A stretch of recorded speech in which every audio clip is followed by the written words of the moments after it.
il s'inscrit dans une dynamique de création et d'innovation. Et ce qui est important, si vous analysez la situation actuelle, aujourd'hui, la situation de l'université, il y a beaucoup qui parlent de cataclysme, je ne sais pas, etc.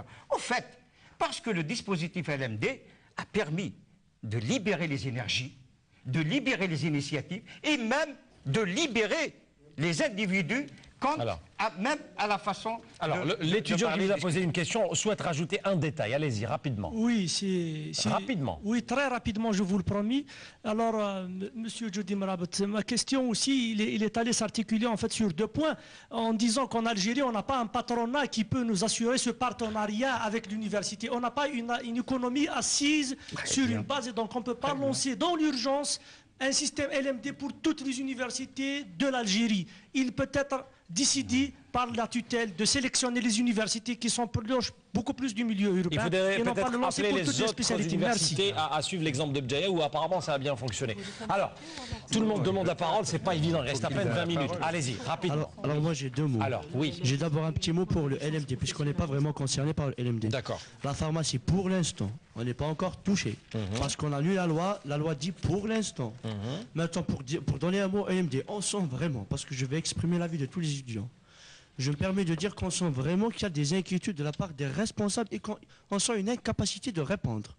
En même moment où toutes les universités sont en danger, il y a un refus catégorique de ce système. On sent qu'il y a des astuces comme ces débats de sauver la maison LMD qui est en plein feu. Alors qu'il faut plutôt donner des réponses. Même la nature de ces débats est remise en cause. Il faut faire de vrais débats. Pourquoi bon, il y a un ministre ici, il y a un ministère, il y a des professeurs qui sont qualifiés, il y a des représentants qui sont élus. Pourquoi ne pas rassembler tout le monde et donner des réponses, des gages, des garanties? Il n'y a aucune garantie. On ouvre des débats sans aucune garantie. C'est ce qu'ils veulent faire en tous les cas pour la conférence du 27. Un mot, 2 mots. Alors, un mot pour la représentation. Vous répondez au fur et à mesure, parce que la première technique qu'on a utilisée n'a pas donné. On n'a pas répondu aux autres qu'on a abordé d'autres points. Pour la représentativité, parce que nous sommes élus dans des assemblées générales. Très bien, vous avez posé votre question, c'est bon. Qu'on a reçu les foudres d'une organisation estudiantine qui a tout fait pour nous interdire la réunion nationale des étudiants en pharmacie. Et c'est une organisation qui prend l'argent des polycopiers. L'État paye les polycopiers des étudiants. Cette organisation-là prend beaucoup d'argent. Donc on tient à informer le ministre en direct que les polycopiers à la faculté centrale, on paye nos polycopiers pour la pharmacie. Et apparemment même dans d'autres facultés. C'est pour répondre à madame la rectrice qui dit que les conditions de travail, les conditions d'études sont là. Non. Les polycopiers sont payants. Les TP ne sont pas là. Les stages pratiques pour la pharmacie ne sont pas là. La pharmacie industrielle n'existe pas.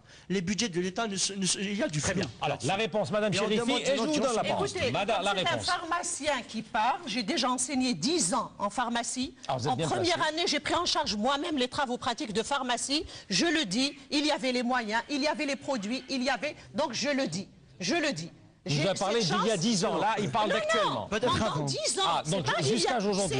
C'est récent, c'est relativement récent. Oui. Écoutez, alors, elle répond, s'il vous plaît. Dans les autres années, il y a un problème de matériel et de... Bon, je conviens avec les étudiants. Ils ne racontent pas n'importe quoi, ils sont en train de dire des vérités. Peut-être qu'il y a des moyens qui ne sont pas encore là, et ça va venir. Bon, de toutes les manières, la pharmacie, je pense qu'elle fait partie des filières qui ne sont pas touchés par le LMD. Très bien, c'est clair. Pour l'instant, la pharmacie, les sciences médicales, en vous général, avez posé votre question, vous avez la par réponse. Attendez, vous la demandez, allez-y. Rached Islam, étudiant en 3e année génie civil à l'USTHB. Comme madame dit, les moyens vont arriver, ça fait déjà 7 ans que l'ULMD était à l'USTHB. 5 ans à l'USTHB, 7 ans... moyens... Je fais partie de l'USTHB, j'ai enseigné des TPLMD. Écoutez, je suis partout. Désolé. Je suis professeur à l'USTHB et donc je peux le dire, et à l'aise, j'ai déjà enseigné les TPLMD à l'USTHB. Et les moyens existent à l'USTHB. La deuxième question, c'est, monsieur, quand il parle des passerelles, pourquoi jusqu'à aujourd'hui ils ne sont pas encore faites alors que le LMD, ça fait 7 ans entre l'ancien système et le LMD. C'est pas très bien. Donc pourquoi on a attendu 7 ans pour parler enfin des passerelles entre l'ancien et le nouveau? Très bien.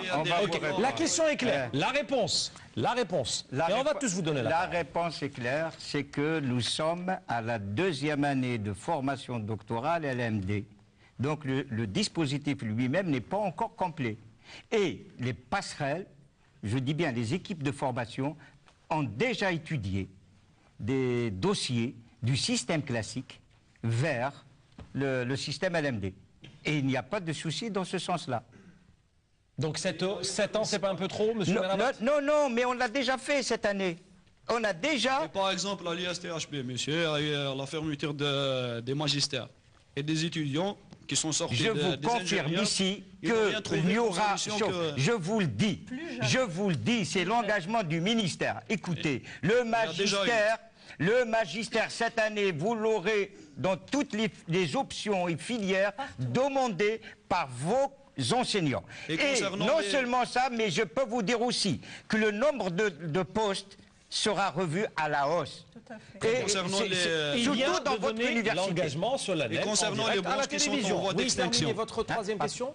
Et concernant les branches qui sont en voie d'extinction. Lesquelles? Les 3e, 4e, 5e, pour les 3e, 4e, 5e années. Je peux répondre? Oui. Bon, alors pour ceux qui évoluent normalement, je répète que les deux systèmes vont évoluer parallèlement. C'est-à-dire le système classique va évoluer normalement jusqu'à son extinction normale, je dis bien. C'est-à-dire un étudiant qui a commencé le système classique... Le système classique, il évolue dans ce système jusqu'au doctorat. Il ne va pas être rattrapé par le LMD au milieu de son cursus. Jamais de la vie. Très bien. S'il a fait ce choix, parce que je rappellerai aussi que le choix a été délibéré. En 2004, quand ce système a été mis en place, les étudiants ont eu le choix de choisir l'ancien système, qui est le système classique, ou le nouveau système LMD. Donc c'est un choix délibéré des étudiants. Ça, il faut le rappeler.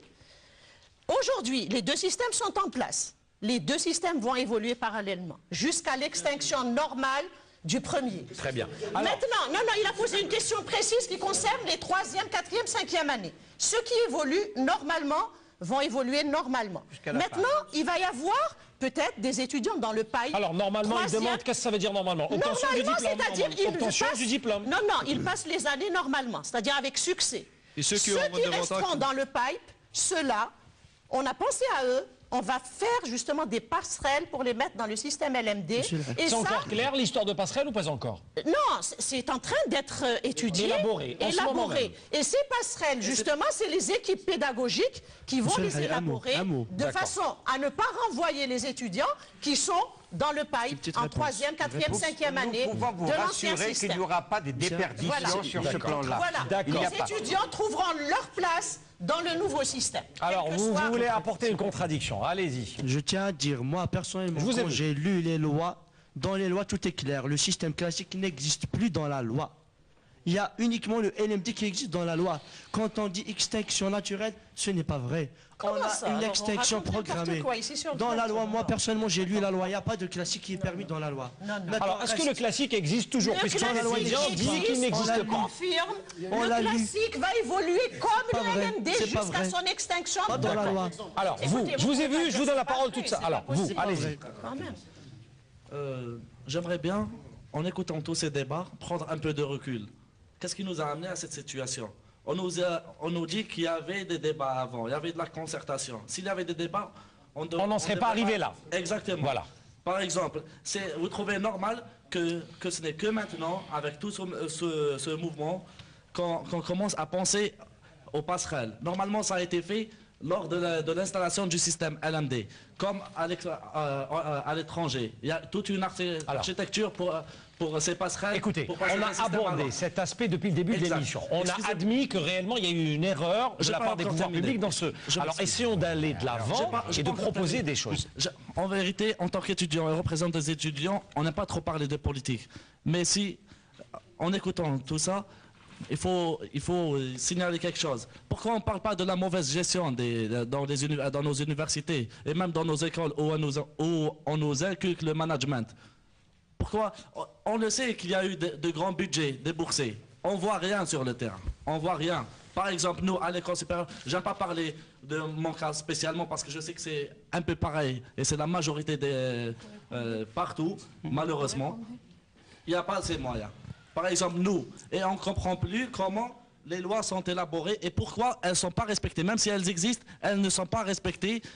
Prenons l'exemple des dernières notes ministérielles. On a pris cet exemple. D'accord. Alors vous avez parlé vraiment de plusieurs choses à la fois. Les réponses. Oui, parce que on doit être... Le problème, c'est de la gestion et de l'administration. Les réponses. Matériel, gestion, etc.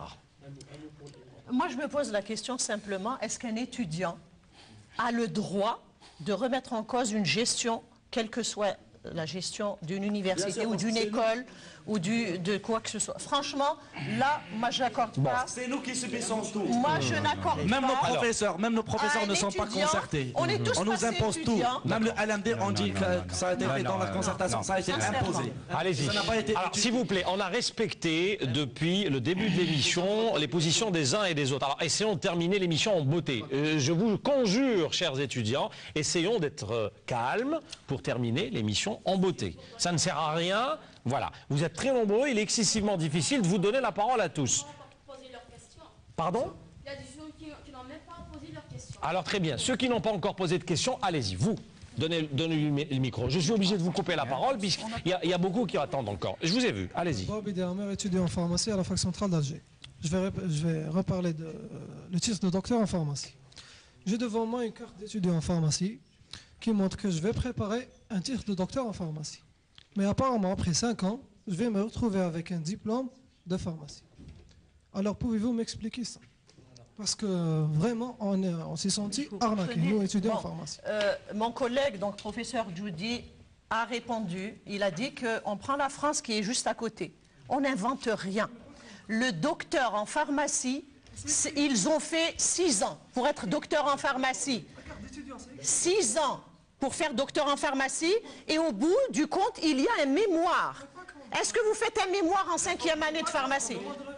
Mais il n'y a pas de... Écoutez, moi je voudrais simplement dire qu'en fait... Le micro, jeune homme. S'il vous plaît, vous permettez? Oui, vous permettez. Donc, alors, lui, il manque sa carte d'identité, sa carte d'étudiant, il dit que c'est mentionné clairement. S'il vous plaît, en fait, les débats, si vous permettez, moi je vous donne l'information. Comme on a fait pour les débats pour toutes les filières en pharmacie, donc les débats sont lancés au niveau des facultés, des sciences médicales, de médecine, pharmacie, etc.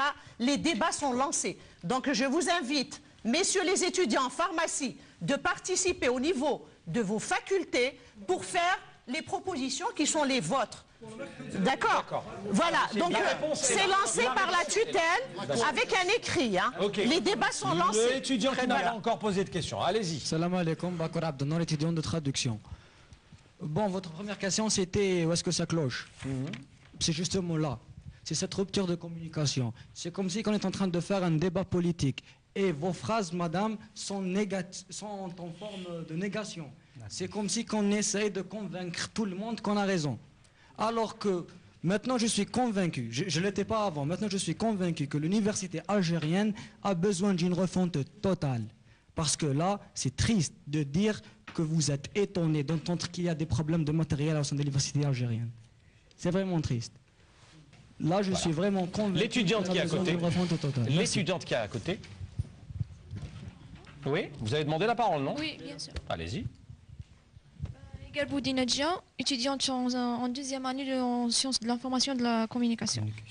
Eh ben, j'ai une question à poser. C'est on touche un chevauchement entre le statut des diplômes, de la formation gratuite, qu'il soit du LMD au système classique, ou bien ancien système, et selon notamment au niveau de la fonction publique. Alors on demande c'est quoi, ma question, je vais savoir c'est quoi la différence entre les deux systèmes, le LMD et le classique. D'accord. Merci. Ok, d'accord. Un étudiant qui n'a pas encore pris la parole, comme ça vous n'allez pas nous accuser qu'on ne vous a pas donné la parole, je l'espère pas, allez-y.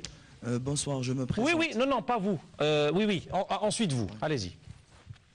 Bonsoir tout le monde, Sadat Dourabah, étudiant en département d'anglais à Bouzaria.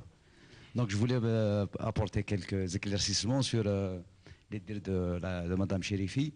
La source du problème, c'était le décret 10315 qui a été abrogé. Qui a été abrogé, donc un décret qui est promulgué 2 mois et demi avant, et tout d'un coup il surgit dans des conditions un petit peu politiques, nationales.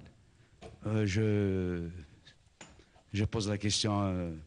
Vous voulez dire quoi? Ça a été instrumentalisé, disait autrement? Oui, bien sûr, il y a une instrumentalisation de la situation, et aussi il y a d'autres universités où il y a eu des problèmes d'agression, comme c'est le cas de Bouzerea. On a agressé une fille avec une arme blanche à 8 h du matin. Là, c'est les problèmes de sécurité, au sein même du cursus universitaire, du campus universitaire, notamment. Oui, mais il y a... D'accord.